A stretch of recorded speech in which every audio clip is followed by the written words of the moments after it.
In this video, we're going to take a look at some of the most popular Star Trek mistakes and explain to you guys why these are not really mistakes. And we're also going to be discussing a lot of other Star Trek mistake topics. It's going to be a really fun video, guys, so make sure you guys stick by till the end of the video. Sounds like fun.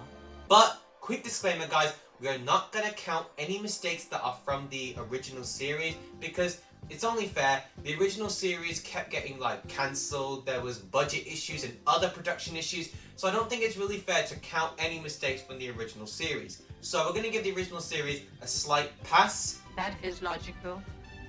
You may proceed. But with that out of the way, moorings cleared, thrusters to station keeping. Thrusters at station keeping, sir. And head 1 core impulse power. Full power! Damn you! This is the most well-known and most popular mistake in the whole of Star Trek. But as popular as it is, it's not really a mistake. People complain that when Khan reveals himself to Captain Terrell and Chekov, everyone says that when Khan says, I never forget a face, Mr. Chekov. They say that it makes no sense because in Star Trek the original series episode Space Seed, Chekov is not present anywhere in the episode. I never forget a face. You lie! Well, actually, it's not a mistake. In fact, we have 2 reasons to back this up. Yes! First off, we know that Khan was given permission to use the computers in the episode. They're available to any patient on the viewing screen. Dr. McCoy will show you how to tie into the library tapes. So it's possible that while using the computer, he possibly read up Chekov's file along with a bunch of other officers. Which would also possibly mean that he saw a picture of him or something. Which means that Khan would have seen Chekov's face. So that means that Khan has seen Chekov in the episode Space Seed and then recognizes him in Star Trek II: The Wrath of Khan. And the second reason is this. We know that the Enterprise was on a 5-year mission to explore strange new worlds and blah blah blah. It's 5-year mission to explore strange new worlds. And because of that, they're getting further and further and further away from Earth. So because of that, they're not just going to go all the way back and pick up more crew members, go back to where they were, and so on. That'd be inhuman. Illogical. They're obviously only going to have the crew members that they originally took with them. So because of that, yeah, and we see Chekov in later episodes and stuff, that would mean that the only officers that are on the Enterprise are crew members they picked up originally when they first started their 5-year mission, which would include Chekov.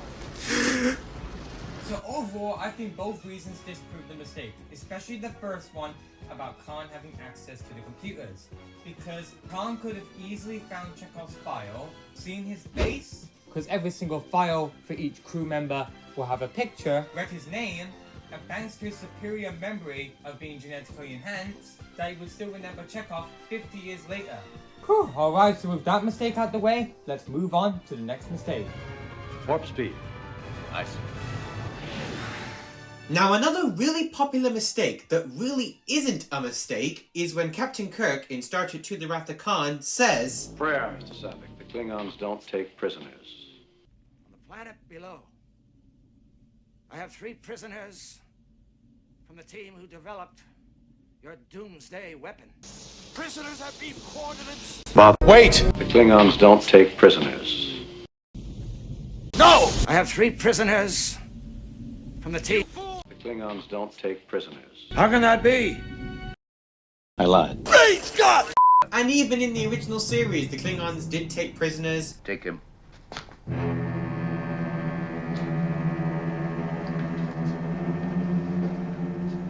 Although Chekov seems to think that the Romulans don't take prisoners.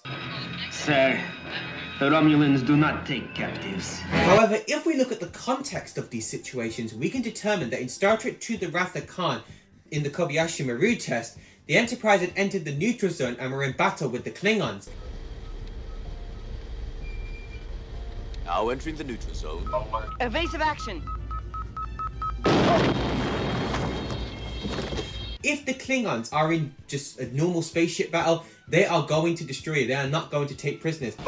However, if they need to extract information, what else are you going to do? Of course you're going to take prisoners, regardless of whether you wouldn't normally take prisoners. Exactly. Warp speed. Nice. Next up is Star Trek: The Motion Picture. Tell me how your planet Vulcan looks on a lazy evening when the moon is full. Vulcan has no moon, Miss Uhura. I'm surprised, Mr. Spock. Hello, moon! In the episode called The Man Trap of the original series, Spock tells Uhura that Vulcan has no moons, yet in Star Trek the Motion Picture, it's blatantly obvious that there are moons in the motion picture, you know, in the scene where Spock is meditating on Vulcan. Now this definitely feels like a mistake, and we're not going to bother trying to explain this mistake away. I mean, they even fixed it for the director's cut.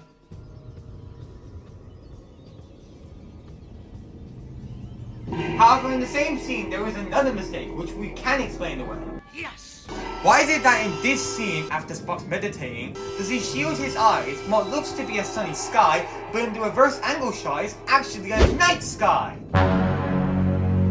Now the creators clearly found this to be a mistake, that's why they fixed it in the director's cut. And now it makes sense why Spock would shield his eyes.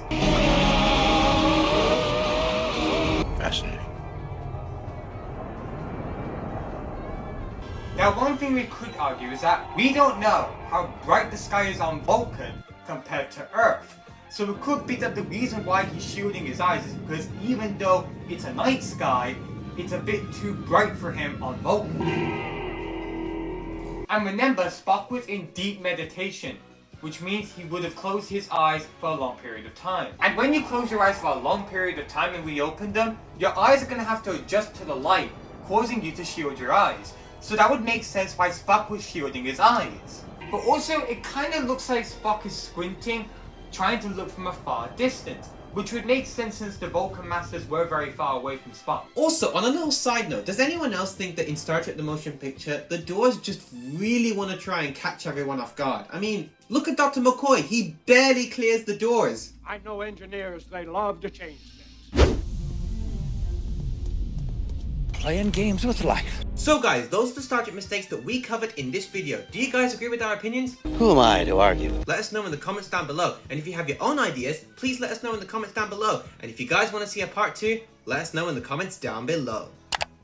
But anyways guys, thank you so much for watching this video. Make sure to grab that phaser and hit that thumbs up button and hit that subscribe button and hit that red alert button so you never miss any of our future videos. And also happy Star Trek Day to all Trekkies out there, and we'll see you guys in the next video.